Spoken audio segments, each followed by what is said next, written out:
Welcome back. This week we are changing gears a bit.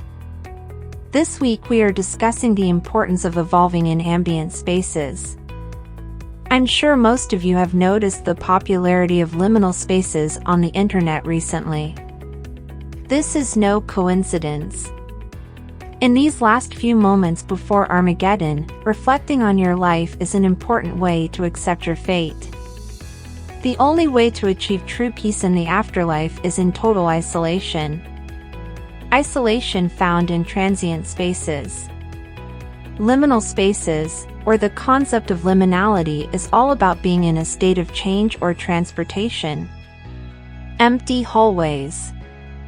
Stairways leading to an unknown. An empty amusement center for children. The library after hours. Spaces we deliberately avoid due to their uncanny nature. Their silence is unnatural to us. We choose to get to our destination. What we fail to understand is that these spaces are the moments when we are truly alone, truly ourselves.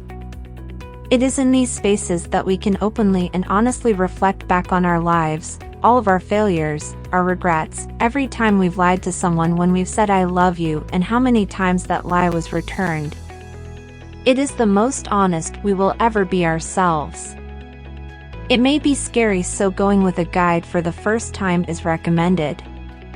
Perhaps a family,